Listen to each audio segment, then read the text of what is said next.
ไปกันที่เมียนมากันหน่อยคือประธานาธิบดีมินหนองลายเนี่ยนะคะก็หลังจากที่เข้ารับตำแหน่งประธานาธิบดีก็จะเห็นว่ามีการไปเยือนที่ประเทศจีนด้วยแล้วแน่นอนว่าเขาไปให้สัมภาษณ์กับสื่อจีนเราก็ต้องเอามาให้เป็นข้อมูลเพราะว่าตอนนี้เขาพยายามที่จะเดินหน้ากวาดล้างในเรื่องของสแกมเมอร์เรื่องนี้ซึ่งก็จะเห็นมาตลอดว่าคือเมียนมาพยายามทำเรื่องนี้จริงๆนะคะแล้วก็จะเป็นการกวาดล้างที่ค่อนข้างดุเดือดพอสมควรเลยทีเดียวโดยประธานาธิบดีมินหนองลายของเมียนมาค่ะเขาให้สัมภาษณ์กับสื่อจีนที่กรุงปักกิ่งเมื่อวันพุธที่ผ่านมา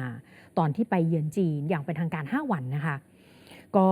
เมื่อวานนี้เป็นวันสุดท้ายละค่ะก็เรียกร้องขอให้ทุกประเทศนะคะทำงานร่วมกันอย่างใกล้ชิดในการต่อสู้กับการพนันออนไลน์และหลอกลวงทางอินเทอร์เน็ตสแกมเมอร์ค่ะบอกด้วยค่ะว่าอาชญากรรมทางไซเบอร์เป็นภัยคุกคามที่ทวีความรุนแรงเพิ่มขึ้นตลอดกับคนทั่วโลกค่ะonline လေလံဖို့တဲ့ကဘာမှာကြီးမားတဲ့စင်ပေါ်မှုတစ်ခုပဲလောင်ကစားမှုဝါသနာပါတဲ့လူတွေသူတို့ကဒီဟာကိုဘယ်ပဲဖြစ်ဒီနေ့မို့ဒီနေ့တားကောင်ကိုလှုပ်တဲ့လူရောနှစ်ခုလုံးကလှုပ်ပတ်သက်နေကြတာဖြစ်တယ်ရမလားဆိုပြီးလှုပ်ကြတာဒါကိုနှစ်ဖက်ဒါကိုကျွန်တော်တို့ကဒါအသိပညာပေးတွေလှုပ်ဖို့လိုတယ်သူဒီစိတ်မှာမပါဘူးလှုပ်ဖို့လိုတယ်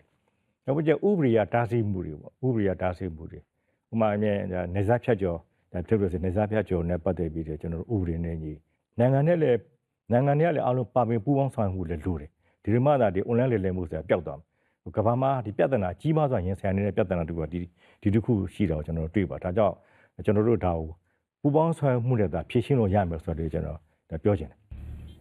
ในขณะเดียวกันนะคะเขาเองก็ยังบอกด้วยค่ะว่ารัฐบาลชุดใหม่นี้ของเขาค่ะมีความมุ่งมั่นอย่างเต็มที่ที่จะเร่งพัฒนาเศรษฐกิจและสังคมของประเทศและจะยกระดับความสัมพันธ์กับประเทศเพื่อนบ้านให้ดียิ่งขึ้นด้วยค่ะ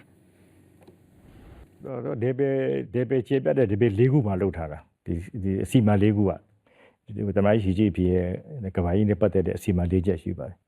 เดเบ4 ခုမှာလောက်တာပေါ့ဒါကောင်းတာဟာကြီးပါပဲအားလုံးလက်ခံနေတဲ့ဟာကြီးပါပဲဘာမှဒီနိုင်ငံရဲ့အကျိုးစီးပွားလဲဘာမှလည်းထိခိုက်စရာအကြောင်းလည်းမရှိဘူးတိုးတက်မှုပဲကောင်းမွန်တဲ့ရလဒ်တွေပဲရဖို့ဖြစ်ပါတယ်ကျွန်တော်တို့ကဒါကောင်းတဲ့စီမံကိန်းကိုမြည်ပြီးတော့ကျွန်တော်ကိုယ်တိုင်လည်းဒါကိုထောက်ခံတဲ့ကြောင့်ကျွန်တော်ပြောခဲ့ပြီးမြန်မာနိုင်ငံလည်းအကောင်းဆုံးပူးပေါင်းဆောင်ရွက်မှုတို့ဖြည့်ခဲ့တာရှိတယ်นี่ก็ถือว่าเป็นการให้สัมภาษณ์กับสื่อของจีนนะคะในการเยือนอย่างเป็นทางการนี่ก็เท่ากับว่าเป็นการเยือนครั้งที่13แล้วค่ะของทางด้านของมินหนองลายค่ะแล้วก็ถือเป็นครั้งแรกตั้งแต่เขาเข้ารับตำแหน่งประธานาธิบดีล่าสุดนั่นเองนะคะ